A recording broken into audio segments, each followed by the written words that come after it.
صبر کن ببینم. تا ما حرف میزدیم دادلی بویز به خاطر کاری که دیکس با چاینا کرد توی همون استیج بهشون حمله کرده و اونا رو نابود میکنن. حالا مشت به چاینا، آیرش ویپ سنگین به جبه، اون ور یکی توی پاش، همه جا داره اتفاقی رنده میفته. باوری دادلی سینه های چاینا علاقه داره، ولی نه، چاینا بعدش میاد و دستش رو میکشه. حالا ببینید تریپل اچ یه بار اونو به آهن میکوبه، باوری دادی دوباره بلندش میکنه و دوباره تریپل اچ رو به آهن میکوبه. تموم آیه کارش؟ نه نه نه، برای بار سوم رو میندازه. خدای من چقدر زیبا. حالا میبینید حرکت جذاب بیا بخورش رو انجام میده. حالا میره برای پاوربام، ولی این ناموس‌ها میرن توی تبلیغات و ما نمیتونیم پاوربام رو ببینیم. چه تبلیغ؟ شامپو سیر پرژنگ. به طبیعت سلامی دوباره باید کرد. با ادامه شو اسمکدان در خدمت شما هستیم. این آرنا واقعا فوق‌العاده است. حالا چه کسی قراره با استفنی مچ بده؟ ایکس پک اینجاست، عضو سوم فکشن دی جنریشن ایکس در واقعیت و در بازی. ایکس پک میگه بیاید بخورش همه کسایی که منو هو میکنن. و حالا استفنی مکمان، گوت بزرگ، زیبایی، جذابیت و جلال و جبروت وارد رینگ میشه کم کم. استفنی گوت همون زیبایی خالص میبینی که وارد میشه. حتی من پیریچو هم نمیتونم به این پوش بدم و کسکت رو میارن که به هیچ جامون نیست. مسابقه شروع میشه و ایکس پک از همون اول سیمپ بازی در میاره. مسابقه شروع میشه و ایکس فکتر، استفنی خسته است از هفته قبل. حالا ساب میشن اجرا میکنه، فشار زیادی میاره. ایکس میشن هم میشه گفت با توجه به پوزیشنشون تقریبا تمومه و تپ اوت میکنه، ولی این مسابقه کسکته و تپ اوت نمیتونه نجاتش بده. حالا میخواد چی کار کنه؟ سوپر فینیشرشو میزنه. سوپر ایکس فکتر فوق‌العاده و میخواد کار اون رو تموم کنه و برای همیشه دفنش کنه. آیا موفق میشه؟ در تابوت رو میبنده و تمام. ایکس پک به راحتی هرچه تمام به کمک تریپل اچ و چاینا میتونه برنده مچه.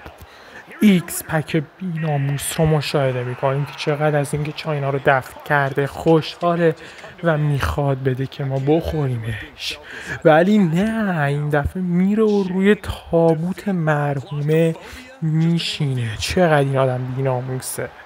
حالا برای سگمنت بعدی آماده میشیم. البته چند تا ضربه به تابوت میزنه و چه اتفاقی داره میفته؟ آندرتیکر! تمام کسانی که توی اون تابوت بودن گناهکار بودن، اما استف نه، اون بیگناه بود. اون مثل یک عروس بود و از این لحظه به بعد او عروس مورفین است، چرا که ما گناهکاران را میکشیم و او این کار را میکند. خون آنها را خواهیم ریخت و نابودشان خواهیم کرد. ما اربابان تاریک هستیم. به ادامه اسمکدان میریم و حالا ببینید کی اینجاست. آندرتیکن از سری بازی های جذاب تیکن. واقعا چرا بهش میگن آندرتیکن؟ تیکر یکی از آسون ترین اسماست، هیچ دلیلی واسه اشتباه گفتن اسمش نیست و یکی از زیباترین اینترس های بازی آندرتیکر لورد آف دارکنست به همراه عروس مردگان استفنی مکامون وارد رینگ میشه. چقدر ابهت داره این نسخه، حاجی از نسخه اصلیش هم به نظر من بهتره. از زوایای مختلف آندرتیکر رو میبینیم و نوبت به حریفش میشه یکی از بدترین اینترس های بازی، یعنی ایکس پک کم کم وارد رینگ میشه. خیلی این لوگو اولش طولانیه و حالا ایکس پک بزرگ به همراه یک زن بزرگ یعنی چاینا وارد میشن. نهمین مرد دنیا به همراه نهمین زن دنیا. ریدم تو این طرز بیان. حالا اندرتیکر مقابل ایکس پک قرار میگیره و مسابقه شروع میشه. اندرتیکر با جامپینگ کلوزلاین میره توی ایکس پک، دوباره با جامپینگ کلوزلاین میره توی ایکس پک و حالا پاشو میکنه توی دهن ایکس پک. حرکت خیلی تاریکی بود. ضربه زانو بلند میکنه ایکس پک رو و حالا آماده میشه برای آیرش ویپ.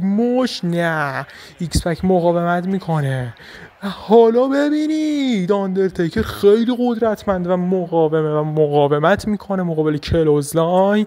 آیرش ویپ از اندرتیکر و حالا کلوزلاین و بادی اسلم. چقدر جذاب. حالا آماده میشه برای البو دراپ. میبینید یه ضربه مشت توی صورت ایکس پک و حالا آماده میشه ولی ایکس پک مقاومت میکنه. آیرش پس اندرتیکر لگ دراپ به سر ایکس پک. آماده میشه برای بک برکر با یک زانو. بلند میکنه ایکس پک رو و حالا لوبلو از ایکس پک دور از چشم داور و جامپینگ کلوزلاین خود تیکر. لگ دراپ از تیکر. حالا اندرتیکر از ایکس پک میخواد که بلند شه و اونم این کارو میکنه، کنترلش میکنه و سویساید دایو فوق‌العاده از اندرتیکر. بیگ بوتو جا خالی میده ایکس پک و جامپینگ کلوزلاین. مشت بکن چاپ مشت. نه، دوباره مشت از تیکر. نه، ایکس پک هم نه و ضربه زانو از اندرتیکر و چوک اسلامی رو میزنه. حالا یه دیدیتی هم به چاینا، مجازات خیانتگر و بیگ بوت به ایکس پک. حالا اندرتیکر مواد میزنه، باید به گلدبرگ کبیر زنگ بزنیم تا بیاد مصدومش کنه. ایکس پک میگه بیا بخورش ولی اندرتیکر میرش که بخورش و حالا دایو به چاینا. نه، واقعا باید گلدبرگ بزرگ رو خبر کنیم. کم کم اندرتیکر رد داده به خاطر عشق. سنتان بام به ایکس پک رو جا خالی میده. حالا دایوینگ کلوزلاین فوق‌العاده از ایکس پک. ایکس فکتور نه، میچرخونه اونو و تامبستون پول درایور. حرکت خاطر انگیز برای بنده. 1 2 و 3 برنده این مسابقه ارباب تاریکی اندرتیکر. اینم از قدرت برتر وزارت خانه ایکس. امیدوارم از این ویدیو لذت برده باشید گایز.